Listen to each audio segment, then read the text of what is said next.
Number 1 వశీకరణ మాంత్రికుడు జ్యోతిష్యాలయం.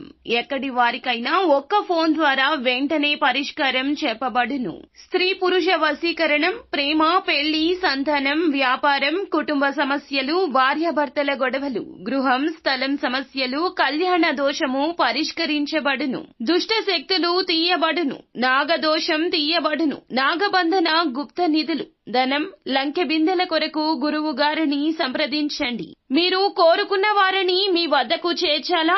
అంజనం వేసి చూపబడును. Guruji phone number 8185066725. అందరికీ నమస్కారం అండి. ఛానల్లోకి తిరిగి స్వాగతం. మిథున రాశి జాతకులు, మీ ఇంట్లో ఘోరం జరగబోతుంది. మానవ జీవితంలో ఆటుపోట్లు సహజము. ఈ రోజున మీ ఇంట్లో ఈ ఘోరం జరగడానికి కారణము మీ యొక్క గ్రహస్థితి, మీ పరిస్థితి. ఏం జరగబోతుందో వీడియోలో చూసి తెలుసుకుందాము.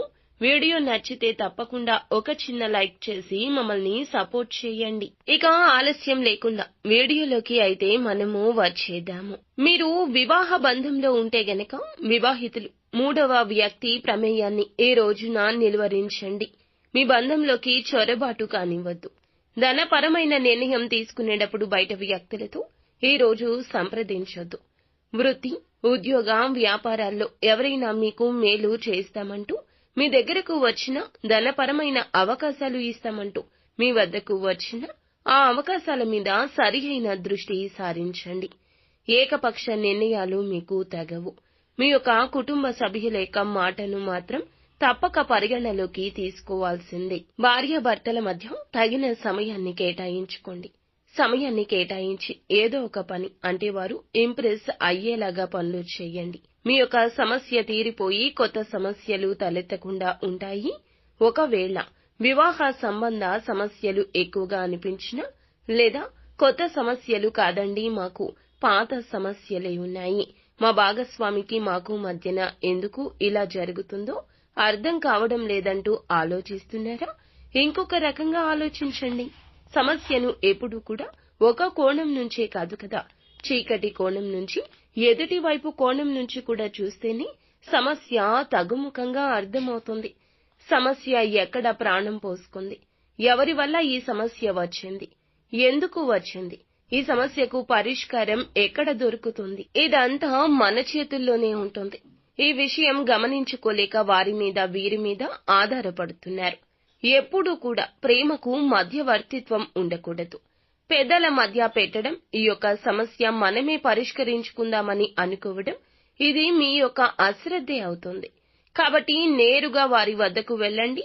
సమస్యకు ఎక్కడైతే ప్రాణం పోసుకుందో ఆ సమస్యను పరిష్కరించుకునే ప్రయత్నం చేయండి. లేకపోతే మీ యొక్క బంధం విచ్ఛిన్నం అయిపోయే ప్రమాదం కూడా ఈ రోజు మూడవ వ్యక్తి వల్ల జరుగుతుంది. ఇది అక్షర సత్యము. ఒక అడుగు వెనక్కి వేసి బంధాన్ని కాపాడుకోవడంలో తప్పు లేదు కదండి. ఒక అడుగు వెనక్కి వేసి బంధాన్ని కాపాడుకోవడంలో తప్పు లేదు కదండి. జాగ్రత్త వహించండి. ఈ రోజు మిమ్మల్ని కొన్ని విషయాలు బాధిస్తాయి. అది వృత్తిపరంగా కావచ్చు, వ్యాపార పరంగా కావచ్చు, మీరు చేసిన పనికి గుర్తింపు ఇంకొకరికి రావడం కావచ్చు, లేదా ఉద్యోగ పరంగా మిమ్మల్ని నెగటివ్ చేసేందుకు ఒక వ్యక్తి ప్రయత్నిస్తూ ఉండొచ్చు. కానీ వారు మీతో చాలా జాగ్రత్తగా మాట్లాడుతూ మంచిగా, ప్రేమగా, ఏ అనుమానం రాకుండా నటిస్తున్నారు. అటువంటి వారి విషయంలో కూడా జాగ్రత్త. మీ పని ఎవ్వరికీ అప్పగించకుండా ఈ ఒక్కరోజు పూర్తిగా మీ పని మీరు చేసి ఎవరి మీద ఆధారపడకుండా ఉండండి. అప్పుడు వారు ఎవరో మీకే అర్థమవుతుంది కదా. మీ బలహీనతలు ఇక నుంచి ఎవరితో పంచుకోవద్దు. ఒక 10 రోజులు ఇలా పంచుకోకుండా చూసి చూడండి. అప్పుడు శత్రువులు ఎవరు, వారికి మీరు అవకాశం ఇవ్వకుండా ఉన్నట్లయితే ఇలా పంచుకోకుండా వారికి అర్థమవుతుంది వారు ఎవరో మీకు అర్థమైపోయిందని. అప్పుడు మీకు అర్థమవుతుంది వారు ఎవరో. కాబట్టి అందరితో మన బలహీనత ఎప్పుడూ పంచొద్దు. మన సుఖాన్ని పంచుకోకూడదు, మన కష్టాన్ని పంచుకోకూడదు. మనకంటూ కొంతమంది ఉంటారు కదా, జీవిత భాగస్వామి రూపంలోనో, కుటుంబ సభ్యుల రూపంలోనో, స్నేహితుల రూపంలోనో మంచి కోరుకునేవారు. కాబట్టి మీ కష్ట సుఖాలు వారితో మాత్రమే చెప్పుకోండి. ఈ రోజు జరిగే ఈ మోసం మీకు కనువిప్పే అవుతుంది. ఈ రోజున ఆకస్మికంగా ధనం వచ్చే అవకాశం ఉంది. కానీ ఆ ధనాన్ని ఖర్చు చేయకుండా స్థిరాస్తుల రూపంలో జాగ్రత్త చేసుకునే ప్రయత్నం మీరు చేయాలి. అనవసర ఖర్చుల జోలికి అస్సలు వెళ్ళకూడదు. మీకు ఒక వ్యక్తి చెడు చేస్తున్నారని చెప్పాం కదా, ఈ మూడవ వ్యక్తి ఇదంతా చేస్తున్నారు. వారు బంధుమిత్రుల్లో స్నేహితుల్లో ఎక్కడైనా ఉండొచ్చు. వారి పట్ల అప్రమత్తంగా ఉండండి. అలాగే ఈ రోజు వీలు కుదిరితే సుబ్రహ్మణ్యేశ్వర స్వామి దేవాలయానికి వెళ్ళండి. స్వామివారిని దర్శించుకోండి. కాస్తంతసేపు అక్కడే కూర్చోండి.